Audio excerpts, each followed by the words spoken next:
Westi. Gue mau tanya deh, di sini ada yang suka masak nggak sih? Banyak. Makan. Tapi masak pernah dong? Enggak. Masak air. Ya, masak telur lah minimal, adalah ya. Kalian suka perhatiin gak sih sekarang itu tuh banyak banget kayak sutil, terus habis itu capitan segala macam. Pokoknya peralatan-peralatan dapur itu tuh kayak udah mulai estetik gitu loh di Indonesia ini, di negeri ini tuh. Dan kalian tahu gak sih ternyata produk-produk yang estetik itu tadi itu tuh dari Indonesia loh. Kita tuh nggak ngimpor loh, bener. Itu dari Indonesia loh. Dan hari ini gue berkesempatan untuk ngobrol sama salah satu produsen produk lokal alat-alat dapur yang estetik tadi. Langsung aja kita ngobrol sama Kak Yudiana Lim. Kak Yudiana Lin, founder dari Homely. Halo Mbak Kiki. Halo Kak Yudiana, apa kabar? Baik, luar biasa. Kita kok hari ini bisa matching gini sih? Pinky banget ya. Iya, woman power banget ya. Iya. Padahal nggak janjian ya. Udah sefrekuensi ya. Iya. Kak Yudiana, Gimana? pertanyaan aku langsung to the point nih. Ya. Kemarin itu belum lama ini tuh aku datang ke pameran. Itu tuh pameran Home Lift namanya. Itu pameran gede banget diadain di JCC.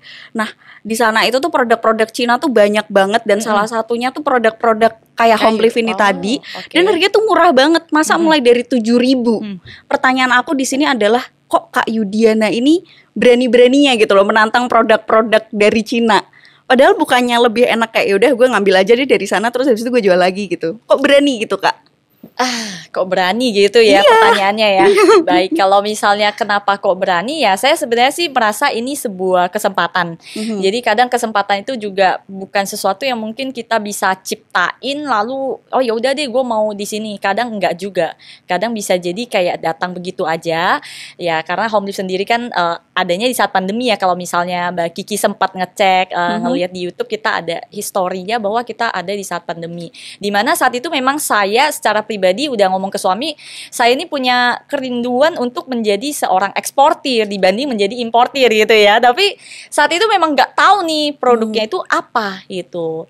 Nah, ketemu momen pandemi di mana semua pada sibuk masak dong di rumah. Mungkin Mbak Kiki juga kali ya. Masak-masak terus upload di IG segala macam, lihat orang bikin kue. Nah, di situ ternyata kebutuhan alat masak itu meningkat. Dan kalau bilang kenapa kita mulai dari situ, ya karena saat itu produk yang ada di tangan saya itu impor loh. Iya, jadi pasti ada sisa produk impor di tangan saya dan itu sutil. Saya ingat banget sutil dan rolling pin. Oh, yang buat nipihin gitu ya? Nipihin adonan kue. Nah, itu saat itu adalah sisa barang impor. Lalu kemudian karena lockdown, gak bisa impor kan, itu kita kehabisan barang saat itu. Kehabisan barang, lalu saya bilang ke suami, wah ini kalau dipikir-pikir kenapa kita ini banget, aneh banget ya. Kita udah tahu sumber daya kita banyak, tapi kita malah impor barang beginian gitu loh. Wah itu sih bener-bener harus dipikirkan baik-baik nih. Lalu disitulah momen saya mulai bikin alat masak dari kayu dan juga pertama rolling pin. Itu alat masak, alat baking yang saya bikin pertama itu ya rolling pin itu. Jadi kalau dibilang mungkin saat itu kan saya juga udah tahu harganya di sana itu sangat murah. Tapi dengan kelebihan kita, kualitas kayu kita yang lebih bagus, misalnya mahoni dia halus dan juga jati kan mereka nggak punya ya. Otomatis kita ya udah nggak apa-apa, walaupun gue lebih mahal dikit, gue tetap berani untuk mencoba bersaing dulu. Gitu, karena kita punya nilai tambah di situ. Berarti itu berkah pandemi ya. Iya, berkah pandemi sebenarnya ya. Pandemic baby nih. Pandemic baby, karena melahirkan Home Lift ya.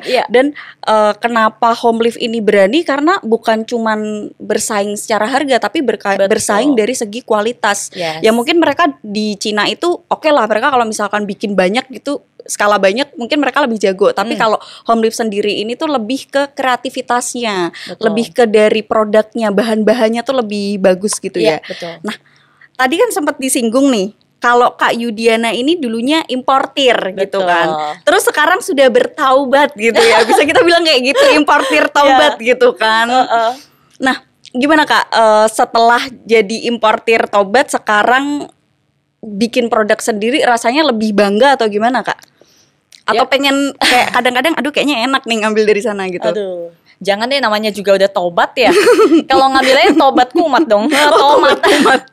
Ya jangan deh, jangan sampai. Jadi memang kalau mau ngomong cari gampangnya, semua orang tuh ya cepatnya itu ya trading aja, beli barang, jual barang, itu simple, semuanya selesai, cuan masuk kantong gitu. Iya, Tapi ya karena saya juga nggak tahu ya, dari dulu itu selalu punya dorongan hati itu kok nggak nyaman aja gitu ya, walaupun semua proses lebih gampang, cuannya juga lebih jelas, tapi kayak nggak nyaman dengan kok lu nggak mikirin, padahal masih muda nih, kenapa nggak mikirin dampak apa sih yang gue bisa bawa gitu ketika gue mungkin bisa kembangin produk dari lokal ini. Nah itu yang buat aku jadi akhirnya kalau bilang kumat jangan ya, udah tobat. Jangan. Jadi pengennya sih kembangin si produk lokal kita itu, karena kita punya sumber daya itu sangat tidak terbatas. Ya sayang sekali kalau misalnya memang kita biarkan begitu saja, lalu ujung-ujungnya juga orang luar yang masuk ke Indonesia, lalu mereka juga yang mengolah, lalu dijual lagi keluar, itu akan sayang sekali. Jadi saya pikir saya ingin menjadi bagian lah ya untuk bisa mengelola semua itu. Ya mulai dari hal yang paling kecil yang mungkin saat ini saya masih baru bikin sutil. Centong ya. Nah mulai dari situ ya, walaupun ya seperti ini tadi kita udah cerita juga nggak mudah, prosesnya memang nggak mudah sekali ya, di tengah mungkin orang lokal yang sudah terbiasa dengan barang murah dari China dan gampang didapatkan sekali gitu. Oke. Berarti jiwa merah putih Kak Yudiana nih ada banget gitu ya Kak ya, merah putih ya, walaupun bisa dibilang Kak Yudiana ini minoritas gitu kan di Indonesia, kok bisa sampai merah putih itu gitu loh. Ya walaupun mata saya sipit ya Mbak ya, tapi saya kan lahir di Indonesia dan saya orang Indonesia, itu yang perlu diingat ya, bahwa ya nggak masalah soal warna kulit dan sebagainya, saya tetap merasa saya ini Indonesia gitu, saya ini orang Indonesia yang sepantasnya kalau saya bisa lakukan something untuk orang sekitar saya juga lebih happy ya, karena kita hidup juga nggak melulu berbicara soal keuntungan doang.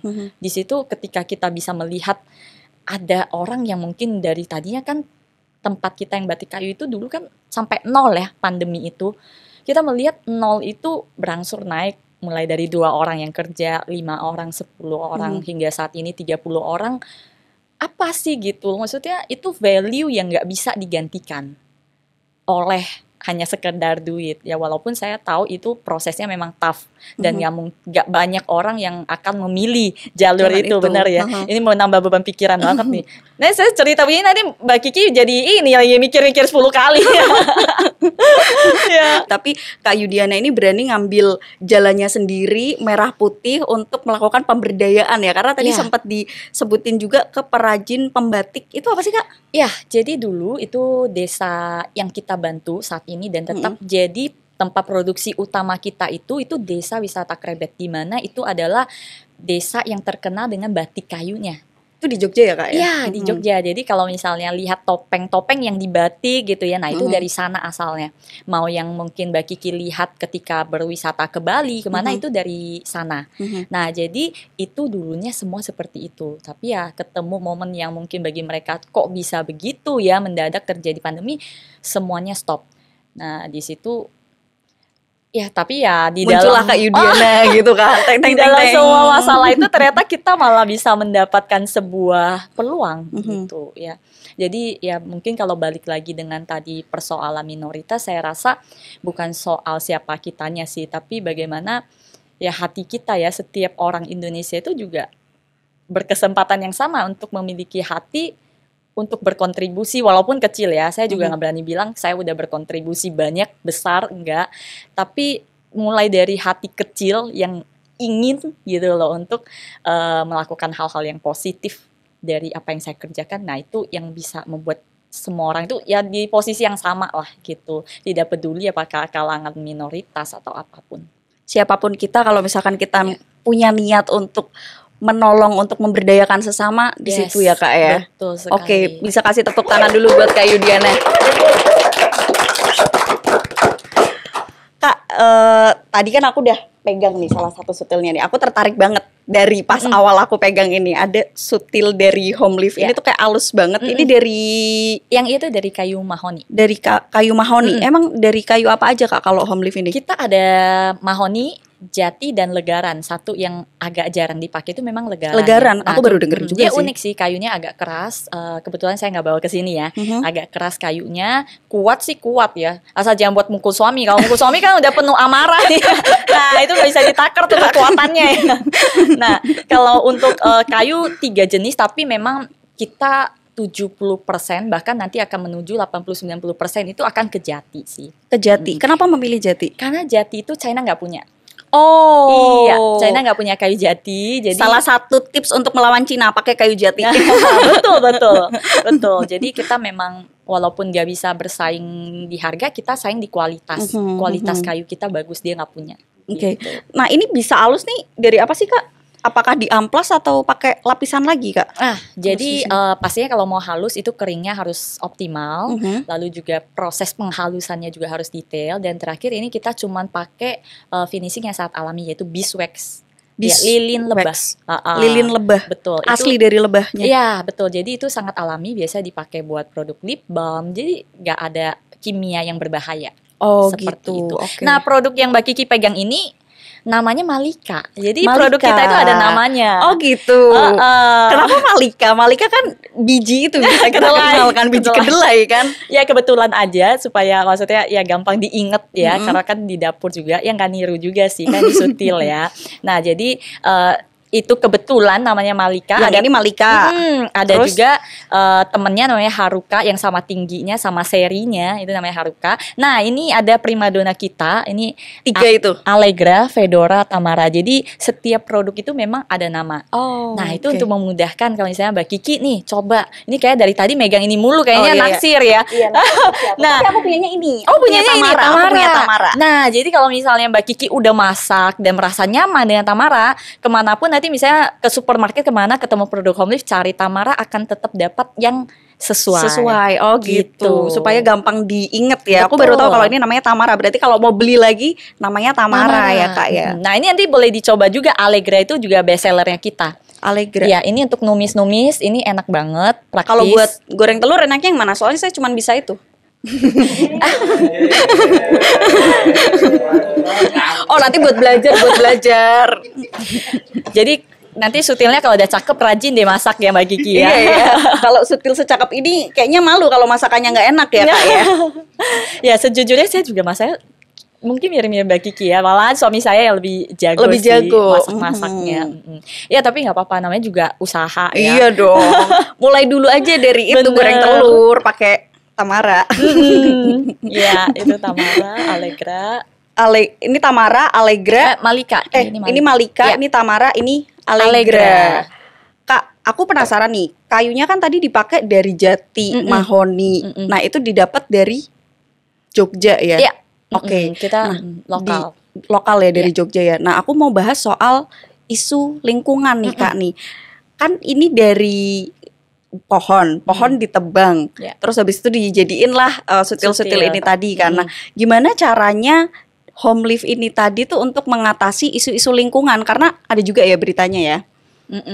Katanya Home Leaf itu tanam 100 pohon di desa wisata Krebet di hari menanam pohon Indonesia. Apakah ini salah satu caranya atau ada cara lain gitu dari Kak Yudiana sendiri? Oke, yang pertama sekali sebelum kita ke penanaman pohon itu mulai dari resources yang kita pakai. Ya, jadi pastinya ketika kita mau pakai sumber bahan baku kayu ini kita harus tahu asal usulnya dari mana. Nah, tadi Mbak Kiki mungkin udah lihat ada logo SVLK, itu adalah sistem verifikasi legalitas kayu. Nah, di mana itu kita tiap tahun itu selalu diaudit penggunaan bahan baku kayu kita. Sudah dipastikan tidak boleh berasal dari penebangan yang ilegal. Ya, jadi itu untuk source-nya itu kita aman. Kita sudah jelas asal usulnya.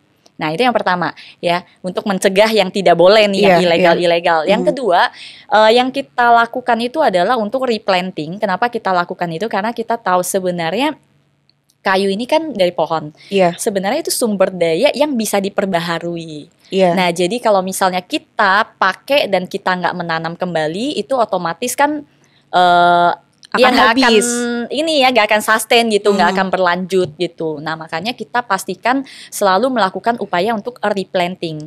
Ya, di luar jumlahnya berapa, mungkin tahun lalu kita baru bisa nanam 100, nah tahun ini kita udah targetkan 200, dan yang penting itu kita komit untuk konsisten melakukan itu. Itu juga sebagai wujud bahwa kita harus bertanggung jawab gitu loh dengan sumber bahan baku yang kita pakai, pastikan itu juga berkelanjutan gitu. Oke. Jadi udah ada yang sertifikat good itu tadi ya, supaya memang barang-barang yang dipakai ini tuh bukan dari penebangan pohon liar ya, sudah terjamin ya mutunya ya. Nah, ngomong-ngomong soal Jogja nih Kak, kenapa sih Kak milihnya tuh Jogja gitu? Kalau ibarat kata orang jodoh ya, namanya jodoh ya kayak nggak kemana ya. Iya, kadang kayak jodoh datang begitu aja ya, bukan kita pilih ya. Jadi dulu kan memang udah hubungannya sama desa Batik Kayu ini ya. Jadi memang jodoh sama desa ini, walaupun sebenarnya sekarang kan lebih mungkin nggak ada lihat corak batik kayu sama sekali di sini ya, lebih modern. Tapi karena kita punya history di situ, ya udah kita pengen memberdayakan daerah situ. Ya, jadi memang udah jodoh. Mungkin bisa aja di daerah-daerah mana yang akan kita kembangkan lagi, tapi udah pasti Jogja ini menjadi histori berdirinya home living, jadi terutama di desa ini, di desa Krebet ya. Ya, jadi sama halnya kayak jodoh ya. Ya, kadang datang begitu aja kita juga nggak pernah tahu ternyata wah di sini jadi di sini sampai bisa ekspor juga sama mereka. Oke, karena kan itu jauh kan ceritanya, dari Pik nih, galaunya di Pik tapi ketemu jodohnya di Jogja gitu kan Kak. Iya. Aku pikir kenapa? Karena memang udah jodoh aja gitu ya jawabannya ya. Karena memang udah serak aja di sana, atau lebih deket aja sama sumber dayanya Kak, sama pohon-pohonnya itu tadi. Oh, kalau Jogja kan sebenarnya memang udah banyak banget orang yang tahu bahwa kerajinan di sana memang terkenal. Ya, jadi tentunya selain bahan baku juga human resources juga penting. Oh, ya, perajinya di sana itu tadi ya? Betul, ya mungkin bukan rahasia lagi, banyak orang udah tahu bahwa kalau di Jogja itu memang kerajinannya itu terkenal. Iya. Jadi ya bersyukur dapat jodohnya pas sesuai kriteria, gitu ya. Iya. Berarti perajin di Jogja itu sudah tidak usah diragukan lagi ya kalau menurut Kak Yudiana ya? Betul. Apa sih Kak dari mereka tuh yang Kak Yudiana tuh tidak menemukan di daerah-daerah lain mungkin? Ataukah mereka tuh lebih telaten, atau mereka tuh lebih detil, atau gimana gitu Kak? Ya, karena kan mereka terbiasa untuk kerjain misalnya nih batik kayu itu kan ada topeng segala macam, bahkan memahat harusnya kan bagi mereka itu kerjaan yang lebih sulit dong. Iya. Ya, jadi once mereka terbiasa dengan pekerjaan kerajinan seni yang begitu kompleks, bertemu dengan ini mungkin bagi mereka sederhana dan lebih cepat gitu ya. Jadi itu salah satu nilai tambah, kita nggak perlu yang mungkin membibit dari awal banget ya, tapi walaupun penyesuaian perlu pastinya ya, beda bidang, tapi at least udah punya basic untuk perajinnya itu tadi ya. Jadi kalau misalkan disuruh bikin sutil kayak gini bukan hal yang sulit gitu bagi mereka ya Kak. Walaupun butuh penyesuaian dari mesin segala macam, tapi sudah ada basic ya, kita udah nggak start dari nol ya, istilahnya begitu. Udah nggak ngajari dari awal lagi. Betul. Ya. Nah, ngomong-ngomong soal sertifikat nih, tadi kan ada satu sertifikat dari Home Live yang kita udah tahu gitu. Wood ya, apa sih tadi namanya? SPLK. Nah, katanya Home Live ini juga bersertifikat halal gitu Kak. Kenapa sih Kak harus memilih sertifikat halal untuk Home Live? Apakah berpengaruh karena katanya udah ekspor, atau ada alasan lain Kak? Oke. Kalau berbicara soal halal, ini banyak banget ya, tiap kali ketemu orang tuh pasti penasaran, ini kenapa halal? Harusnya kan kayu udah pasti halal. Halal, iya. Kita mikirnya makanan kan kalau halal tuh. Mikirnya apa? Makanan ya? Nah, betul sekali. Jadi itulah yang akan kita tanamkan melalui sertifikasi halal ini. Jadi kalau ingat halal, ingat makanan.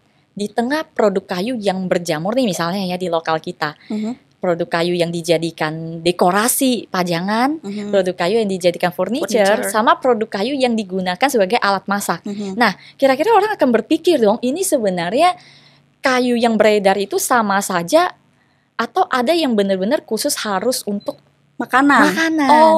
Gitu. Nah, jadi halal ini yang pertama, selain untuk nantinya nge-grab pasar yang itu Muslim ya di Indonesia yang besar, kita juga pengen orang itu tahu bahwa saya menegaskan produk home lift ini aman bersentuhan dengan makanan. Itu satu bagian dari positioning. Oh. Yes. Nah, yang kedua yang seperti saya mention tadi bahwa memang di Indonesia ini majority kita adalah Muslim gitu. Jadi itu juga akan sangat memperkuat juga ya secara positioning kita di market gitu. Jadi yang ketiga yang paling penting itu adalah yang kita lakukan itu mungkin tidak akan dilakukan oleh produk lain China. Oh, produk terutama. Cina. Ya kan? Ada tips lain lagi nih untuk melawan produk Cina betul.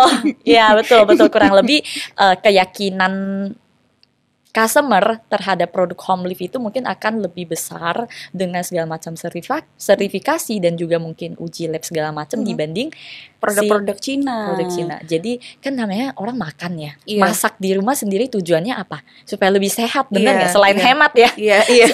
Selain hemat pastinya lebih sehat. sehat. Nah, jadi kalau orang pengen sehat dia pasti akan cari alat masak yang juga sehat. Dan terjamin. Tadi kan poin 1 dan 2 itu lebih ke segmentasi pasar yang ada di dalam negeri. Kalau home lift sendiri tuh udah dipasarin kemana aja, Kak? Di dalam negeri. Dalam negeri dulu. Untuk di dalam negeri, untuk saat ini kita banyak di modern market, ya alias seperti ya bahasa gampangnya supermarket lah ya, modern retail. Nah, itu kita ada di ini sebut merek nggak nih? Nggak apa-apa, sebut sekalian aja. Promosi ya. Iya, sekalian promosi supaya kalau pas kita jalan-jalan mau cari home lift gitu. Iya benar. Ya, jadi di supermarket ya mungkin ada di Aeon Mall, ya Aeon Supermarket ya, sama di Dep Store-nya itu lebih lengkap. Itu ada lemari kita juga untuk display ya, khusus dari home lift, yaitu kita khusus gitu. Ya, dikasih kesempatan memang untuk showcase banyak produk organik. Itu salah satu. Lalu ada di Mr. DIY, itu juga cukup menjangkau seluruh Indonesia. Bahkan teman saya yang tinggal di NTT juga sempat menemukan produk home saya. Lalu ada di Hero Supermarket dan juga ada di banyak ya di Jakarta sih lebih banyak Market City, dan juga ada di Daiso. Daiso. Ya, Daiso itu yang terbaru, konsepnya juga cocok ya karena ke Jepang-Jepangan. Iya, ke Jepang-Jepangan. Aku juga pertama kali lihat kayu-kayu ini tuh biasanya dipakai sama orang Jepang. Tapi ternyata Indonesia sekarang udah bisa produksi sendiri gitu. Aku penasarannya gini, Kak. Home lift itu bisa masuk ke retail besar, bagaimana caranya? Dan Mr. DIY. Mr. DIY itu kan kebanyakan banyak produk-produk Cina kan, Kak? Kok home lift bisa masuk situ, Kak? Gimana sih caranya bisa masuk ke retail-retail besar itu home lift tuh? Nah, yang pertama juga kita sebenarnya bersyukur ketemu timing yang tepat, di mana pemerintah kita itu lagi pro banget sama UMKM ya. Ya. Harus dong. Iya, harus ya. Koperasi dan UKM. Dan pastinya itu harus. Lu kok khusus Kementerian Koperasi dan UKM. Jaya. Ya, pastinya itu harus dong ya, selalu ya disupport. Jadi yang pertama memang dari situ kita mendapatkan kesempatan di mana mereka ada tuntutan gitu loh untuk mensupport produk lokal. Nah, ketika kita juga memang udah mempersiapkan diri dengan segala macam ya, mungkin sertifikasi dan juga packaging yang memungkinkan untuk masuk ke showcase-nya si retail market ini, itu kita bisa masuk ke sana. Dan ambil kesempatan itu ya, kayak tidak menyia-nyiakan kesempatan itu ya. Dan berikutnya itu di tengah isu kesehatan ya, mungkin sejak pandemi orang lebih aware sama kesehatan gitu ya. Dan ditambah isu-isu kayak sustainability dan eco-friendly product itu lagi naik-naiknya tuh. Jadi kita cukup merasa diuntungkan juga dengan kondisi itu untuk masuk ke mereka itu jadinya sedikit lebih mudah ya. Nggak bilang mudah banget, tapi sedikit lebih mudah gitu. Tetap ada effortnya, tapi kalau misalkan mau nih teman-teman UMKM besti-besti kita ini untuk ngulik ada apa aja sih program-program pemerintah ini, insya Allah tuh akan lebih mudah ya, Kak. Ya, untuk bisa masuk ke retail-retail besar itu tadi ya. Harus lebih aktif ya, Kak. Nah, ini kan kita udah ngobrolin pasar dalam negeri. Tadi kan udah masuk ke Daiso juga, Jepang ya, Kak ya. Nah, katanya home lift ini tuh ekspor produk kayu Yogyakarta membuka peluang ekonomi lokal. Udah ekspor kemana aja sih, Kak? Apa salah satunya Jepang? Baru perdana ke Jepang. Ya, nanti doain menyusul yang lain. Tapi, amin. Ya. Baru ke Jepang. Ya, baru ke Jepang. Tapi kita bersyukur dengan adanya ekspor perdana ke Jepang ini sangat meningkatkan juga ya kepercayaan masyarakat lokal kita dengan produk lokal. Jadi betul. Ya, aku sepakat sih itu. Benar, jadi kalau udah ini produk impor nih dipakai sama orang luar gitu ya, baru nanti dari market dalam negerinya sendiri tuh akan percaya sama produk lokal ya Kak. Harus gitu ya memang ya polanya ya. Kalau udah ekspor, apalagi Jepang gitu ya, yang kita tahu mereka rumit katanya. strict banget sama urusan quality. Jadi memang bersyukur banget walaupun ya memang QC-nya super ketat sampai ada inspeksi berkali-kali, tapi kita memang memenuhi standarisasi mereka dan akhirnya bisa nggak ada masalah gitu untuk diekspor. Pernah ada penolakan nggak Kak waktu itu dari Jepang? Karena kan yang diceritain Kak Yudiana tuh sangat rumit. Kalau penolakan tidak ada, paling prosesnya aja berbelit-belit ya. Jadi kayak dari awal sejak dia minta sampel segala macam itu mungkin revisinya berulang-ulang kali sampai proses produksi juga barang udah jadi juga ada inspeksi sekitar 3 kali sebelum barang berangkat. Jadi memang sangat strict sih.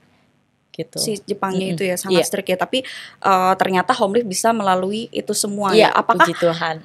Apakah isu-isu seperti keberlanjutan segala macam itu tuh berimpact juga untuk Jepang? Sesuatu hal yang dilihat gitu loh.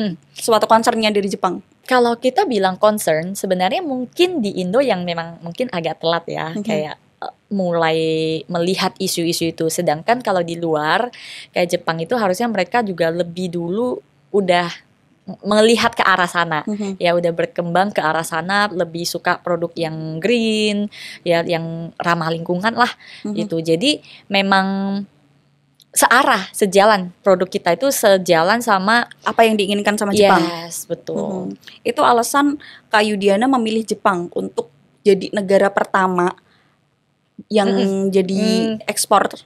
Homelift. Balik lagi jodoh ya. Kalau saya bilang saya pilih mungkin saya bisa pilih banyak negara lain ya. Kalau saya bilang saya Tenggara pilih, gitu kan lebih mudah mungkin. Ya kalau saya yang pilih saya bisa pilih banyak, tapi ya again ini kan dia yang datang ya. Jadi otomatis kan bukan kita yang milih, dia yang memilih kita pastinya. Orang Jepangnya ke sini? Iya, pastinya mereka yang datang. Kita juga pernah ketemu juga di pameran gitu. Jadi memang mereka yang mendatangi kita. Dan ternyata cocok gitu. Kita juga nggak expect loh. Maksudnya belum pikir ke sana karena memang kita lebih fokus di pasar lokal. Ya, jadi lebih stabil lah. Nah, cuman ya ketemu momen jodohnya datang, masa mau ditolak ya. Jodohnya ada 2 kali ya, Jogja sama Jepang ya. Abis ini perjodohan mana lagi nih Kak? Iya, doain ya. Tapi next pengen ekspor kemana Kak rencananya?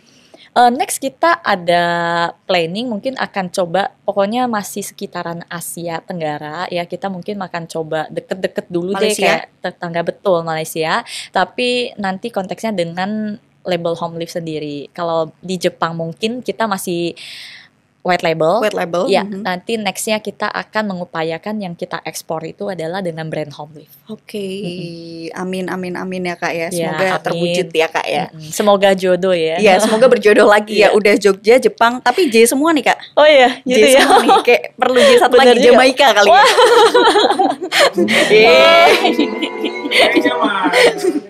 Kan biar pas gitu J semua. Siapa tahu jodohnya J juga. Coba. Selain sutil nih ada apa lagi sih Kak di Homelift Kak? Selain sutil ada ya centong lah ya, untuk centong sup, untuk sendok makan. Oh ini ada sendok ya? Sendok garpu. Ada juga untuk pisau selai juga ada. Pisau selai dari kayu. Iya, boleh ngambil produk-produk yang lain supaya besti-besti kita tahu. Ini ada sendok.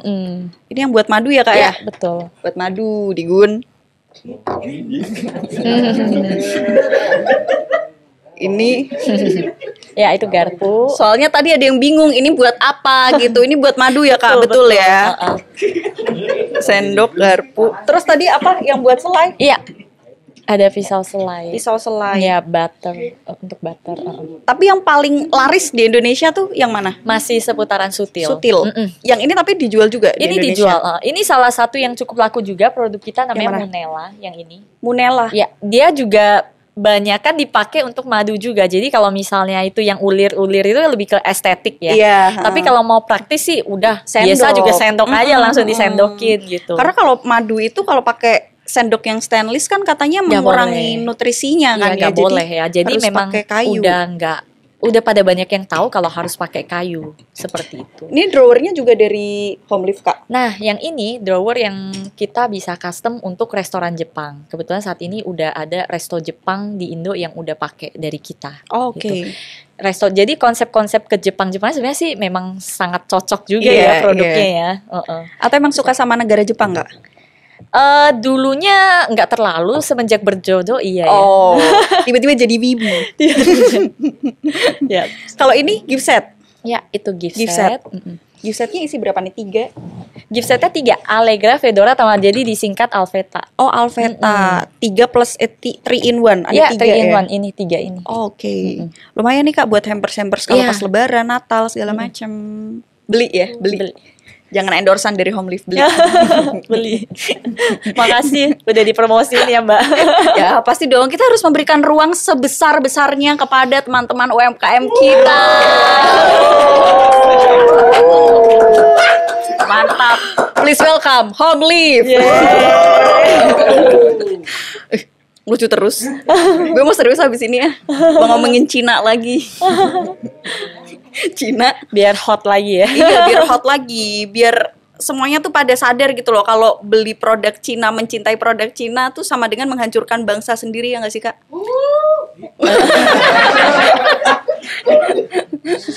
Nggak juga sih, kita ada beberapa pasti yang butuh produk dari luar, cuman ya jangan juga hal-hal kecil bergantung sama negara lain, sedangkan kita sendiri aja bisa bikin produk itu. Betul, gitu kan ya Kak? Ya sebenarnya kalau kita ngomongin berbisnis, semua orang kan orientasinya cuan. Ya, cuman mungkin bisa dikombinasi lah, jangan pure kayak plek langsung dari sono gitu ya. Kalau kita bisa melibatkan lebih banyak orang dan juga mungkin ada hal-hal yang kita memang belum bisa dapatkan di lokal, ya mungkin itu masih oke. Tapi kalau jelas-jelas resourcesnya ada, segala macam udah ada di Indonesia, ya janganlah gitu. Kalau bisa kita kembangin dari lokal kita aja gitu. Oke, setuju sih Kak. Bukan berarti itu impor tuh adalah suatu hal yang negatif, tapi kan harus balance kan. Jangan impornya terlalu banyak. Ya lebih selektif lah ya apa yang diimpor. Kalau saya sih paling setuju tuh yang diimpor itu ilmunya sih. Jujur kita memang harus membuka mata kita untuk melihat studi banding kemampuan industrialisasi itu. Jadi itu menjadi hal yang jujur saya pun sangat pengen belajar dari mereka. Bagaimana sih cara mereka melakukan? Kita berapa kali di-approach sama orang China untuk diajak kerja sama segala macam. Ya saya memanfaatkan kesempatan itu untuk mengorek mereka juga gitu loh. Bagaimana sih cara kalian melakukannya? Misalnya mereka komplain, waduh kapasitas produksi kalian ini terlalu kecil. Oke, lalu saya bilang, oh gitu, emang di tempat kalian gimana gitu. Jadi kita juga harus belajar, itu paling penting sih. Ya, ilmunya itu loh yang kita butuh. Jangan plek kita cuman impor produk tapi ilmunya nggak ada, ya sampai berapa tahun, 10 tahun, 20 tahun pun tetap akan seperti itu flow-nya kan, cuman impor barang, nggak akan bisa ada perkembangan. Oke.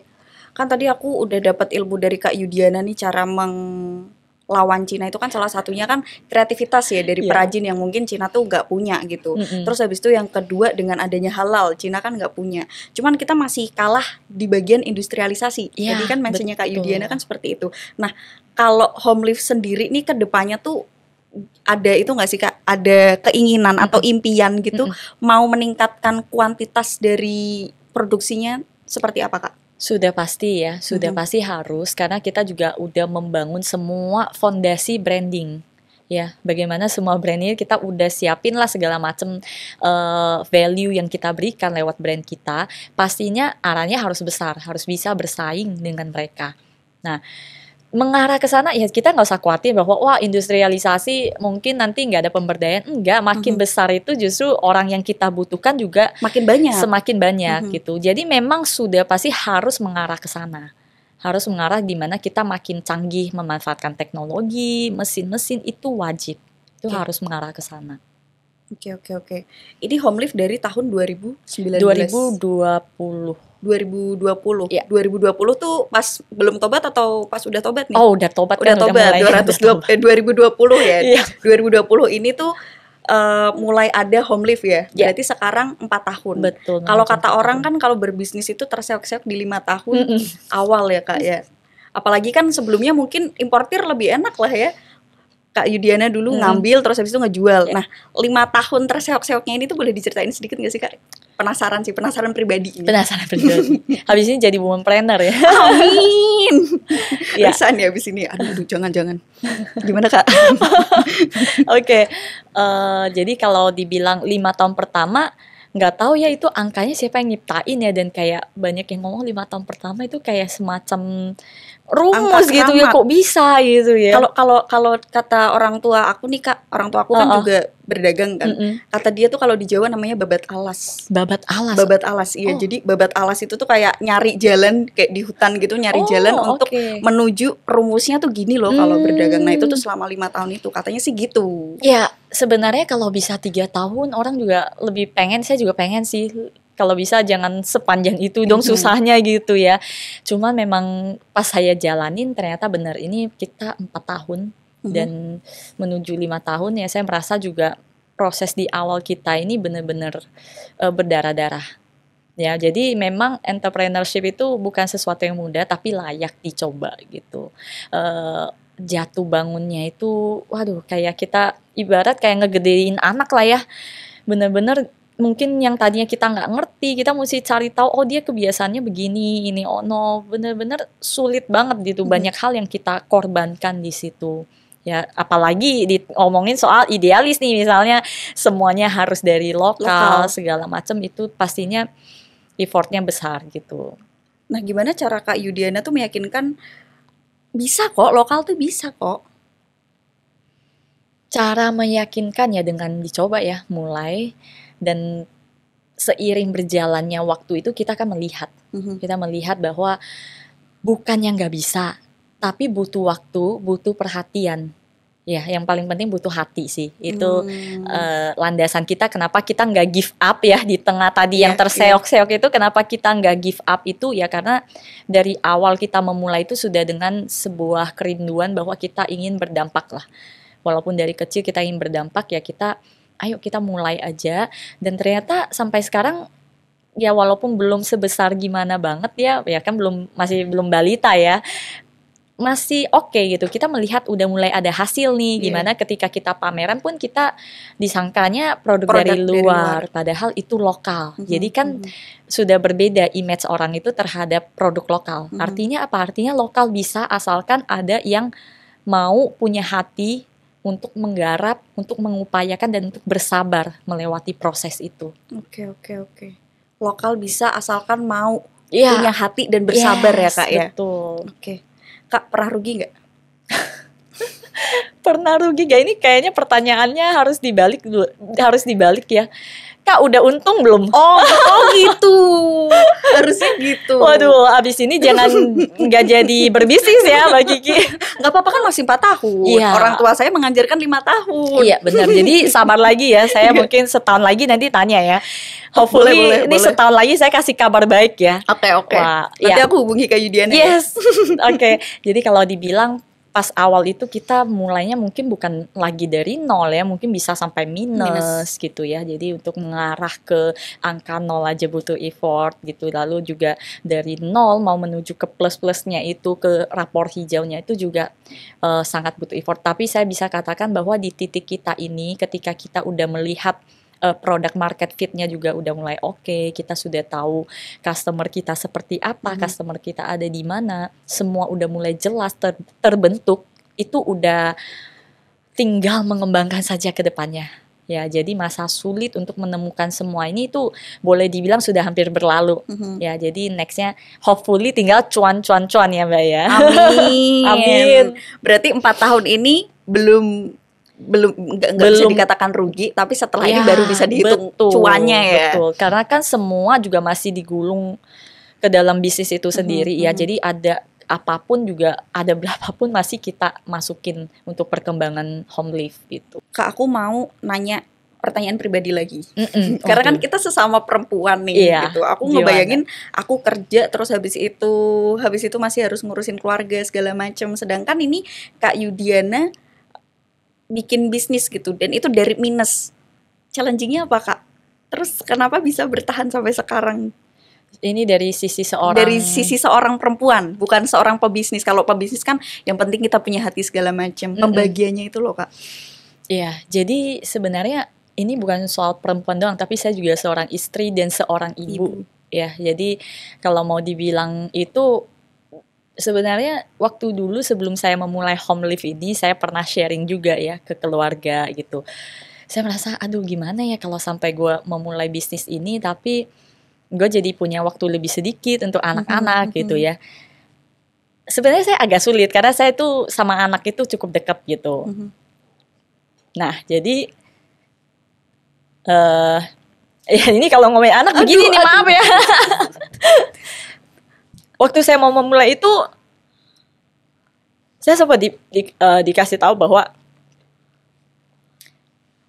cobalah pikir lagi gitu.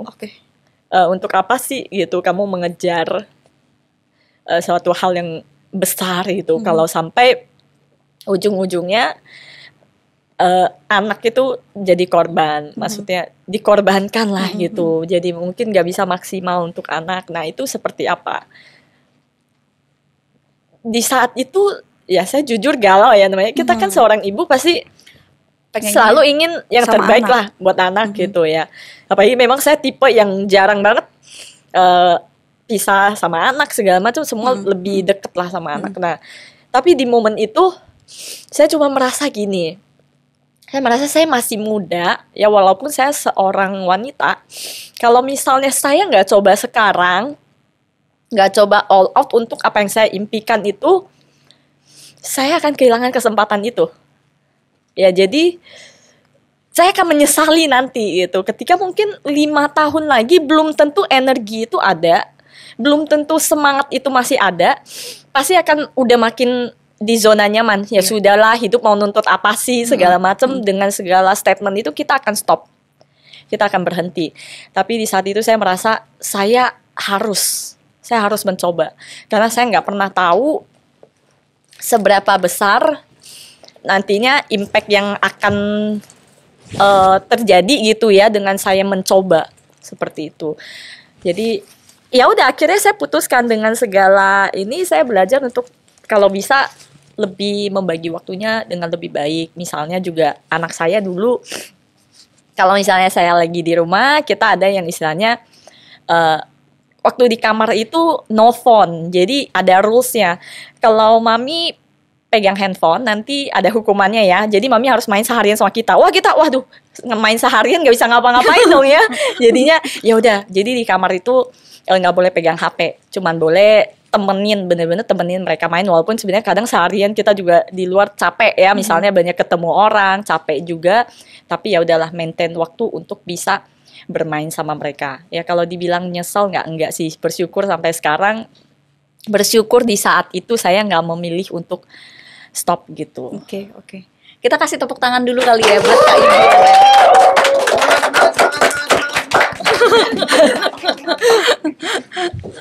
Kuncinya di pembagian waktu ya Kak ya. Iya. Waktu itu tuh di usia berapa sih Kak Yudiana kan tadi bilang saya masih muda segala macam. Iya, saya masih muda itu kan. Ya, saya kan sekarang juga masih muda. Iya, masih muda sekarang. Oke. Ya, ya gue tanya. Maaf nih Kak. Ya itu artinya sebelum mulai itu masih 3 tahun lalu. I mean gini, kayak kita masih 30-an itu di usia yang sebenarnya kita masih paling produktif. Ya paling produktif 30 sampai 40 ini. Kalau lewatkan masa itu, kita bisa bayangin itu gak akan mungkin punya energi dan semangat seperti yang sekarang ini. Jadi saya pikir ya udahlah, gas aja deh. Kayaknya daripada gue menyesal seumur hidup gitu ya, belum pernah sungguh-sungguh mengupayakan apa yang sudah menjadi impian saya. Kita bernafas dulu ya saudara-saudara. Tapi ini udah pertanyaan akhir kok Kak. Jadi nangis-nangis dulu.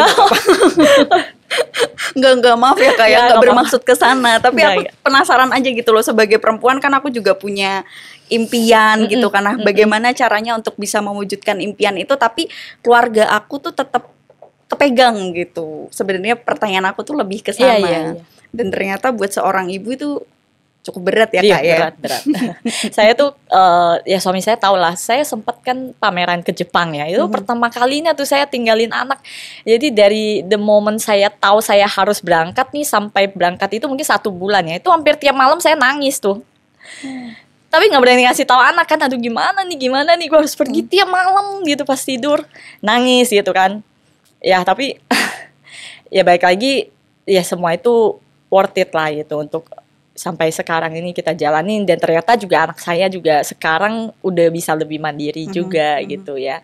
Ya memang gak mudah karena seorang ibu ya. Kalau bapak mungkin lebih ini ya, tapi bersyukurnya peran suami juga penting sih. Jadi suami juga tahu saya seperti apa, dia juga memberikan dukungan, semangat seperti itu. Kalau gak didukung, mungkin suami gak setuju, itu juga akan lebih berat lagi ya. Tapi untungnya suami setuju dan selalu memberikan dukungan juga gitu. Terima kasih Pak suami. Suaminya ada di belakang. Kak Yudiana, ini kan inspirasinya udah banyak banget nih, banyak banget tips-tips dari Kak Yudiana, terus info-info, terus bagaimana cara melawan produk-produk Cina itu tadi. Nah karena kita lagi ada di insting nih Kak, inspirasi penting. Boleh nggak sih Kak Yudiana ngasih inspirasi, ngasih insight buat teman-teman, buat bestie-bestie UMKM kita nih yang mungkin sekarang mereka tuh ngerasa punya potensi untuk bisa mengembangkan produk lokal, tapi mereka masih ragu, mereka belum berani gitu. Memberikan inspirasi ya.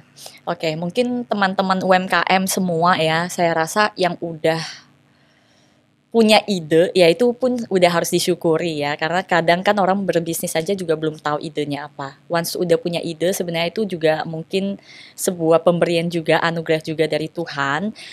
Jadi kalau memang harus mencoba, prinsipnya jangan takut susah lah. Gitu ya. Jadi kalau belum mulai apa-apa udah takut susahnya dulu, mikir susahnya dulu, ya nggak akan bisa jadi apa-apa gitu ya. Jadi saya selalu yakin bahwa apapun yang terjadi ketika kita diizinkan untuk memulai sesuatu, kita akan dimampukan sama Tuhan ya untuk melakukan apa yang memang sudah direncanakan gitu. Jadi ketika keyakinan itu ada, otomatis kita kan gak akan menyerah. Dan kita akan selalu berpikir kreatif pastinya ya. Berpikir kreatif gimana caranya, mungkin kalau gue gak punya dana, ya gue cari kerjasama. Kalau gue gak punya koneksi, gue cari kolaborasi. Segala macam cara itu bisa dipikirkan asalkan memang udah punya semangat dan daya juang itu. Ya jadi untuk teman-teman UMKM, saya sih berharap memang jangan gampang menyerah. Ya, memang nggak ada yang bilang itu gampang ya. Memang nggak ada yang bilang itu gampang. Tapi memang sangat layak untuk diperjuangkan gitu. Memang awalnya akan sulit, tapi buahnya semoga manis. Amin. Amin. Gitu. Karena kalau kata Kak Yudiana tadi kan entrepreneur itu bukan sesuatu hal yang mudah, tapi patut untuk diperjuangkan. That's the point. Nah itu dia Besti, obrolan seru hari ini bareng sama founder Homelift Kak Yudiana. Thank you banget Kak Yudiana udah mau ngobrol. Maaf banget nih sedikit-sedikit bikin nangis, bukan bermaksud apa-apa. Semoga next aku bakal bisa denger Homelift dengan cuan-cuannya itu tadi. Amin. Karena kan sudah melalui 4 tahunnya ini ya Kak ya. Amin, thank you ya Mbak Kiki. Sama-sama. Semangat ya jadi womanpreneur. Saling mendoakan ya. Nah buat bestie-bestie semua, jangan lupa untuk terus nonton Insting, inspirasi penting di YouTube Kemenkop UKM. Dan jangan lupa untuk terus like, komen, dan subscribe akun YouTube kita ya. Bye-bye Bestie. Hey, look,